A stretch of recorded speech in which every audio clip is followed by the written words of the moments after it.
She's reliable. But let's be honest at this point, she's just background noise. That's what Malik Harrington said about me during an executive sync last quarter. He didn't know I was on the line. My name wasn't mentioned in the agenda, but I heard every word. And he said it with the kind of dismissive chuckle that sounds casual until it stains something you've worked your whole life to protect. 13 years, 0 write-ups, 0 missed deadlines, 1 untraceable email. It arrived at 8:04 on a Monday morning. No subject line flair, no signature, just this. Your system access will be revoked by 8:30. Please collect any personal items. That was it. No explanation, no meeting, no call, not even from human resources. Just one sterile sentence from an auto-generated system shell. I recognized the same back-end script that usually alerts us about expired credentials or failed backups. I stared at the screen. Not angry. Not crying. Just still. I had read enough code in my life to recognize what this was. It wasn't a firing. It was a deletion. And they thought I wouldn't notice. They thought I'd pack my things, maybe cry a little, leave my badge at the desk, and vanish like old code after a system upgrade. But they didn't know me. Not really. They didn't know that I never left anything to chance. That under my desk sat a small black drive. Not because I was hiding anything, but because I believed in resilience. Because I knew silence isn't the absence of noise, it's where systems speak most clearly. And they were about to hear everything they ignored. My name is Jamila Adebayo, and for 13 years, I was the lead systems architect at Argonne Trust, a global fintech firm moving billions daily through high-frequency trading pipelines. I built the routing engines. I engineered the risk modules. I designed the very logic trees they now use to make million-dollar decisions in milliseconds. But they never saw me. They saw a function, a legacy, something to sunset gracefully when shinier tools or shinier people arrived. Malik came in with polished teeth and a LinkedIn smile. 32. No engineering background, no credentials. But he knew what wine to bring to the investor gala, knew which words to repeat louder in meetings, knew how to say resilient scaling while looking directly into the CFO's eyes.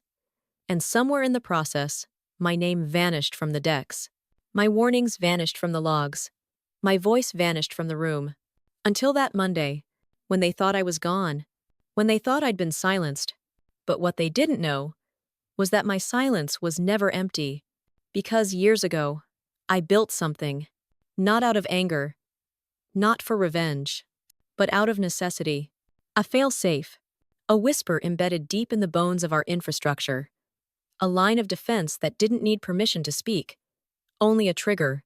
It had a name, Echolock, and it had been waiting, quiet, patient, unblinking.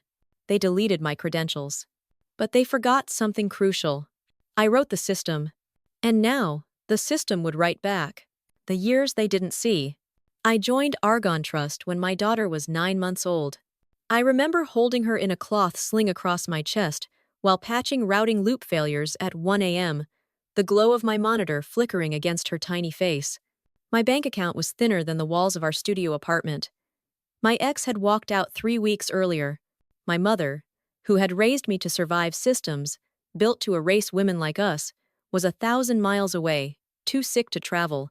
No one thought I'd make it past the first quarter. A black woman, single mother, applying for a systems architect role at a firm where every engineer was a man named Greg or Trevor? They called it bold. What they meant was delusional. But I got in. And once I did, I refused to blink. The whispers started early. In the server room, in project stand-ups, behind frost glass doors, where assumptions wear ties and smiles. Did she really code the latency model? Are we sure she's up to managing failover? They stopped whispering after I rebuilt the broken transactional chain in 4 days alone and dropped our latency by 12%. After that, they called me the anchor. Key-it, constant, reliable. But they never saw the weekends I spent buried in raw logs instead of balloon streamers. Never saw me breastfeeding with one hand while fixing a firewall leak with the other. They didn't need to. I wasn't there for their applause. I believed in the work. I believed that good systems were like good women, invisible until they failed and vital when they didn't. When my mother had a stroke 6 years ago, I asked to work reduced hours. They agreed. I still met every deliverable, every sprint, every fire drill. I coded from the hospital's third-floor lobby with a blanket over my knees and a charger stuffed into my purse. My badge still beeped in at 7:30 sharp. No one noticed. No one ever really noticed. Except once. 3 years ago, Google reached out. Quiet offer. Better pay. Flex hours. A chance to lead a clean slate team on emerging infrastructure design. I nearly said yes. But I didn't. Because I told myself, Argonne Trust had believed in me when no one else did. That loyalty meant something. That roots mattered more than reach. Now I wonder if I stayed out of belief or out of fear. And what I didn't know, what no one told me, was that in a closed-door strategy meeting the following year, my name appeared on a restructuring candidate list. Next to the words, no complaints, no issues, just too steady, too stable, not enough edge. That was the phrase. Not enough edge. They wanted sparkle. They wanted noise. And I was the system underneath it all, quietly keeping them from chaos. But the thing about quiet women is this. We don't stay quiet because we lack words. We stay quiet because we know exactly when to speak, and when to let silence do what voices cannot. They never celebrated me in public. But when the system crashed at 2:14 a.m., I was the one who stayed. When the deadline stacked higher than my patience, I was the one they called. Until they didn't. Until they decided I was part of the furniture. Comfortable, unassuming, outdated. But I wasn't furniture. I was the foundation. And they were about to learn what happens when you gut the frame just to redecorate. Shinier names. Stolen credit. Malik Harrington arrived like a promo reel in human form. 32. Crisp suits. Polished Oxfords. A resume padded with buzzwords, but light on substance. He didn't come from code. He came from strategy. He didn't architect systems. He architected perceptions. His official title was Vice President of Infrastructure. What it really meant was the face they could sell to the board. He had no engineering background, no deep system knowledge, but he knew how to say cloud-native redundancy with just enough confidence to silence any doubt. He never designed a single routing path, but he knew when to flash a smile, tilt his head, and say, "This model reflects our agile innovation goals." The first time he asked for my input, he made it sound respectful. "Jamila, could you just walk me through how the fallback queue behaves under surge load? Just want to make sure I'm aligned." Aligned. That word became his favorite. He stopped taking notes after the second meeting. Started repeating my words verbatim in strategy sessions. Started using my diagrams and slide decks without asking. When I confronted him, he laughed. "You're brilliant," he said, as if praise was permission. "But the board moves on sound bites. Let me be the megaphone." But I wasn't looking for amplification. I was looking for accuracy. Then came the investor pitch. I wasn't invited. No one from the core systems team was. But a friend in legal, the kind who watches quietly but never forgets, sent me a copy of the slide deck afterward. Page 3. I stopped breathing. There it was. My architecture. My logic trees. The AI-based anomaly detection framework I had been building solo on weekends for 6 months. He hadn't even changed the variable names. Malik's name appeared in the bottom right corner. Presented by Malik Harrington, VP Infrastructure, Collaborative Innovation, Collaborative. There was no team. There was me. Every line of code, every stress test, every failed trial that led to a breakthrough, all erased behind a clean typeface and a title he hadn't earned. And then the video. Someone recorded a clip of his pitch. He stood in front of the screen, hand in pocket, tone smooth. This framework was developed in-house by our most forward-thinking infrastructure talent. I had the privilege of guiding them toward a solution rooted in fresh thinking. Fresh thinking. That phrase gutted me. Not because it was untrue, but because it wasn't his. And because everyone believed it. He hadn't just borrowed my work. He'd silenced it, repackaged it, branded it with himself, and left me buried under his projection. I closed the file and stared at my blank desktop. Not in shock. Not anymore. By then, I'd stopped expecting fairness. What I didn't expect was erasure. There's a difference between being overlooked and being overwritten. And when I opened my personal archive folder that night, the one labeled Backup, Logic, JL, I didn't do it to report him. Not yet. I did it to remember. To remind myself that I wasn't a ghost. That the system they depended on, the one they sold to investors, didn't come from a headline. It came from my hands. But Malik wasn't finished. He wasn't just ambitious. He was surgical. A scalpel in a suit. 2 weeks after the pitch, I received a calendar invite. Title: Risk Strategy Alignment. Location: Confro, Room B. Translation: An ambush. The meeting began with him smiling, blazer crisp, voice smooth as static. Jamila brings up some important points, he said. Her eye for detail is legendary. A few chuckles around the room. But sometimes, fear looks like experience. Dressed in old code. More laughter. I sat still. A thunderstorm trapped inside skin. He wasn't disagreeing with me. He was rebranding me. From expert to obstacle. From reliable to outdated. And when the meeting ended, they thanked him for his vision. They thanked me for flagging concerns. The module I had warned about? It moved forward. And the warning I submitted? It disappeared. The code they never saw. The night after that meeting, I didn't sleep. I stayed in the server lab until nearly midnight, the hum of machines louder than the voices in my head. I reviewed every line of the new routing module logs, the one Malik had fast-tracked, the one I'd warned would break under load. It was worse than I thought. Latency spikes. Silent loop propagation. A failover path that looked elegant until it hit real-world pressure and then crumbled like sand underwater. By 12:48 a.m., I'd written a full report. Routing Module 4.3, Delay and Propagation Risks. Diagrams. Failure points. Projected loss ranges. It wasn't fear, it was math. I uploaded the document to our internal reporting system, copied Malik, copied QA, copied the DevOps lead. Then I waited. The next morning, I checked the log. Nothing. My report was gone. Not edited. Gone. I searched by ID, by keyword, by submission timestamp. No trace. New download history. No version control signature. Like it had never existed. But I knew it had. Because I had built it. And because I'd saved a copy. Not out of paranoia. Just instinct. A habit born from watching too many good engineers disappear without warning. The file sat quietly in a folder buried under 3 layers of directories on my personal drive. Routing, Edge, Backup, JA. I opened it. There it was. Every diagram.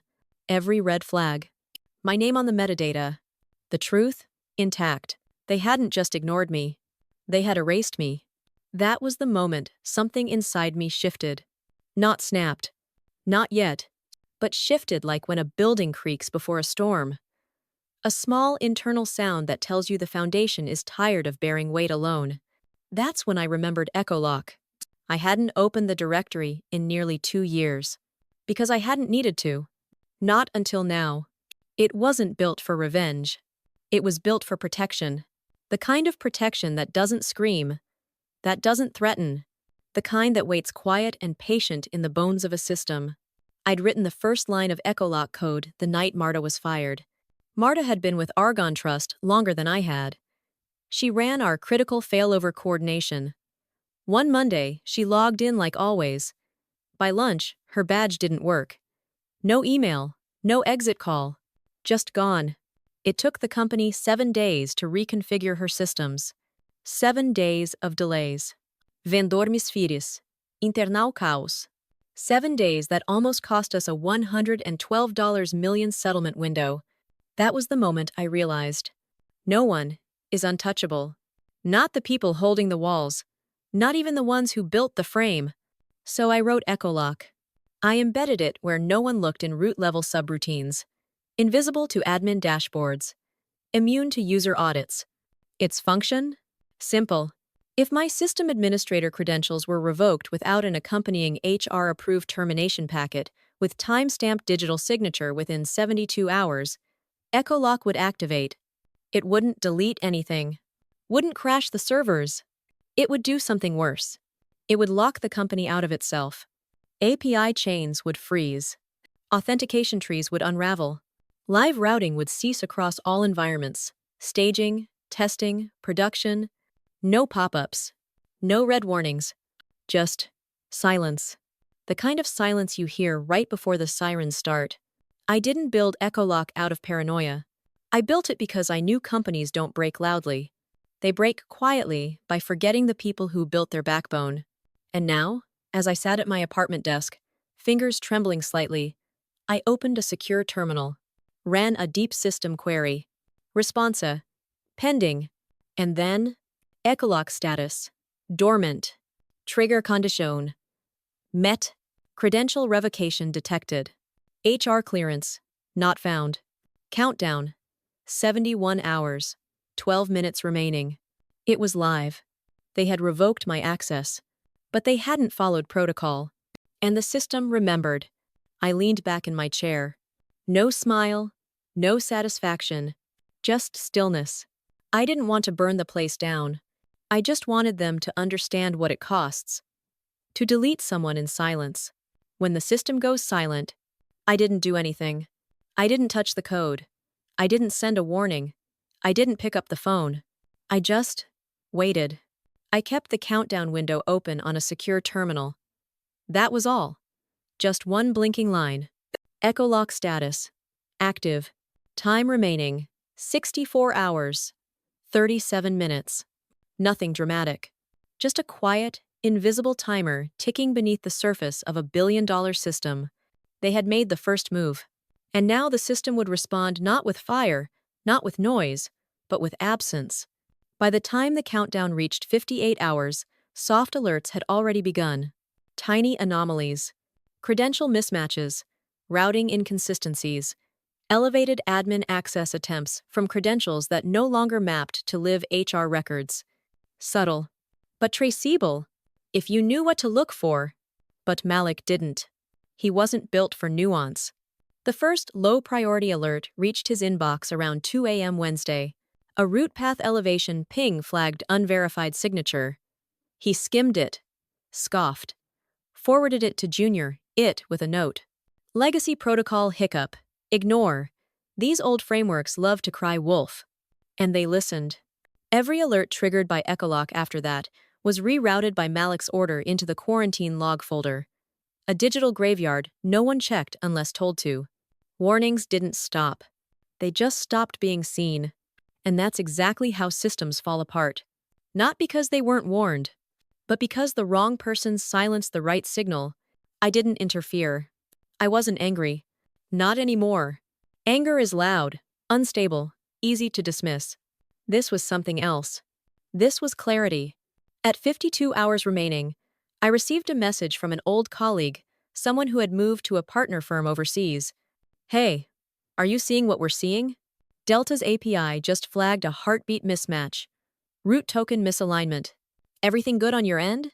I stared at the screen. My heart thudded once. Heavy. Final. The ripples were spreading. Echolock had been designed with a passive mirror protocol. If a root credential mismatch occurred, the anomaly would quietly reflect into certain partner systems just enough to register concern, not panic. And now it had triggered. From London, from Tokyo, from Singapore. The silence was starting to echo. And Malik? He was too busy polishing his next board deck. At 45 hours, I received a screenshot from Angela in legal. Just one sentence from a Slack thread. Why do these pings keep tracing back to a credential that doesn't exist? They were looking in the wrong places. The problem wasn't a bug. It was the absence of the one person who could stop what was coming. Me. But I said nothing. Because this wasn't about destruction. It was about consequence. They had removed me from the system. Now the system was responding exactly as designed by the person they erased. By the time the countdown hit 24 hours, I wasn't even checking anymore. I didn't need to. I knew every step of the failure sequence by heart. Soft alerts, root collapses, auth tree unraveling. And then, stillness. The kind that's louder than panic. At exactly 8:32 a.m. on Monday morning, during the heart of Argon Trust's global trading cycle, the silence arrived. No red screens. No alarms. Just dashboards frozen. Ordre queue stalled. Routing tables blank. By 8:35, $680 million in trades sat suspended across 5 continents. Beate, Toolführer, partner firms started pulling exposure. By 8:47, the Tokyo desk issued an emergency compliance freeze. And inside Argon Trust headquarters, Malik was pacing. Voice sharp. T loosened. Saying things like temporary sync error and failover handoff delay. But the truth was, there was nothing to sync. The system had rejected them.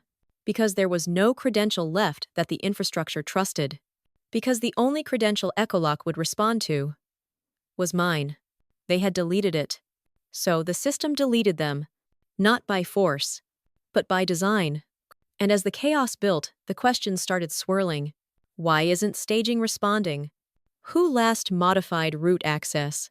Why does the log keep pointing to an inactive credential ID? And finally, someone in the war room whispered it. Where's Jamila? They didn't know it yet. But I was right where I had always been. In the architecture. In the logic tree.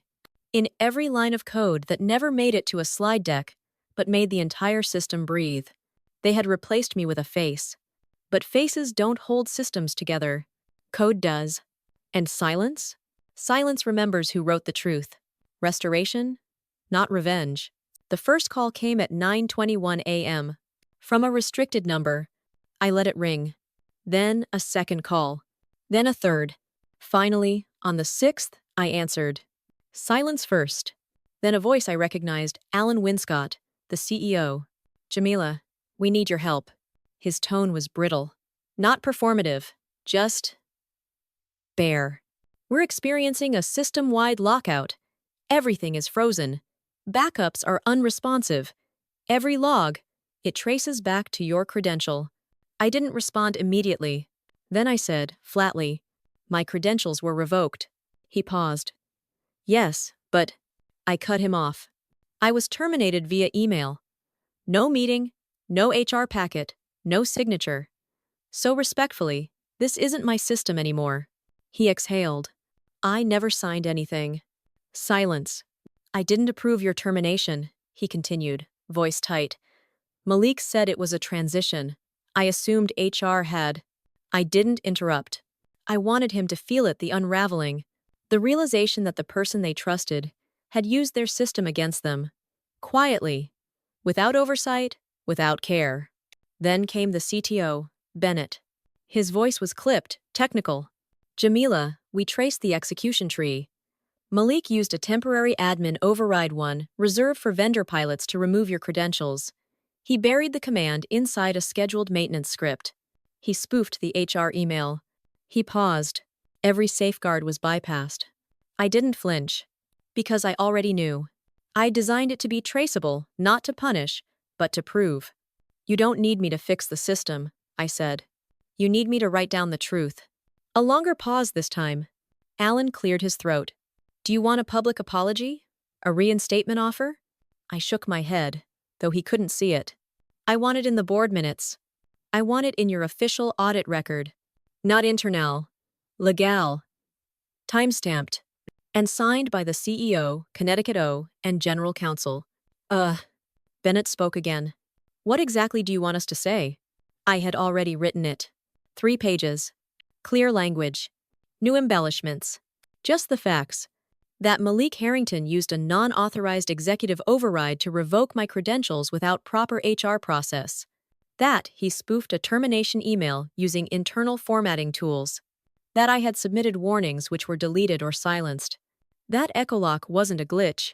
That it did exactly what it was designed to do in the absence of verified clearance. At the bottom of the document, one line in bold.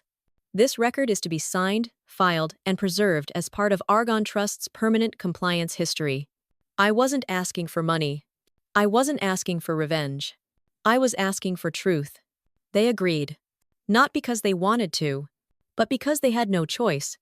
Echolock required my private cryptographic key to disengage. There was no workaround. No emergency override. Just me.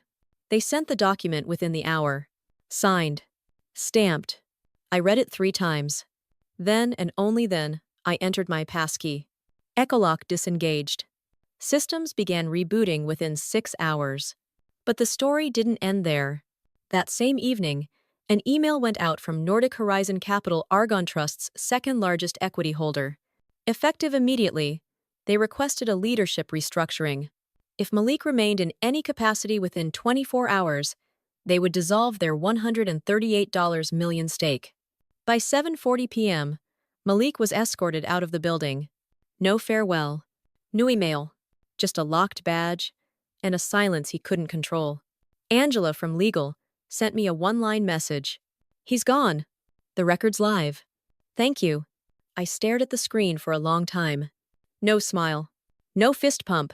Just stillness. Because this wasn't revenge. It was restoration.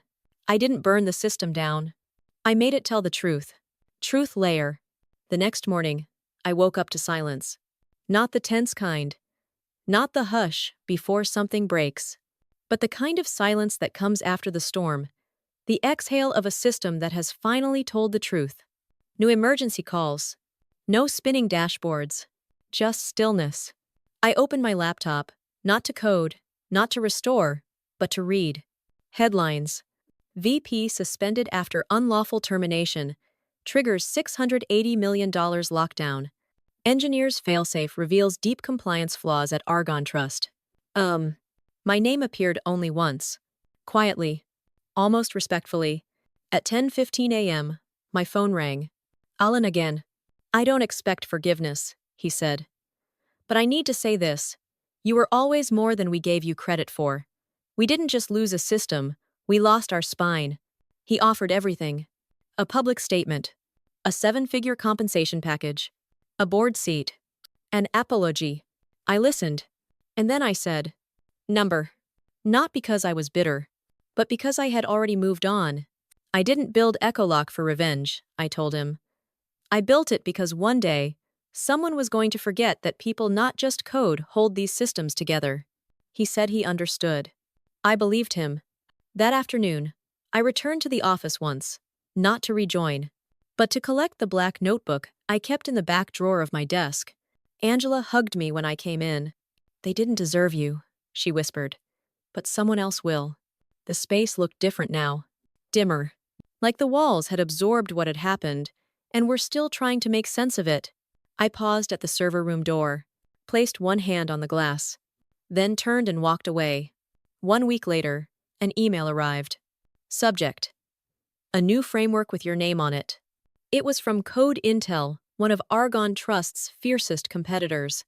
They'd been watching the story unfold. They weren't scared. They were impressed. They didn't ask me to patch holes. They asked me to build something new. No bureaucracy. No performative diversity gestures. No corporate tap dancing. Just this. You will have full system design authority. You will retain intellectual ownership. Your name will appear as protocol architect on every document. I didn't hesitate. I said, let's talk. 2 weeks later, I stepped into Oryx's new R&D campus. No champagne. No welcome banners. Just a clean whiteboard, an untouched desk, and a pen waiting for me. I picked it up and wrote the first title for my next build. Truth Layer. A platform where transparency is part of the architecture. Where no one can be erased silently. Where every deletion requires 2 eyes, 2 keys, and 1 reason you can trace. They tried to erase me. Instead, I rewrote the architecture. Not to win. Not to retaliate. But to make sure no one else has to build a lock just to be heard. My mother once told me, you don't always have to shout to be heard. Sometimes, silence when it finally speaks is louder than thunder. They called me obsolete. They called me old reliable. They called me background noise.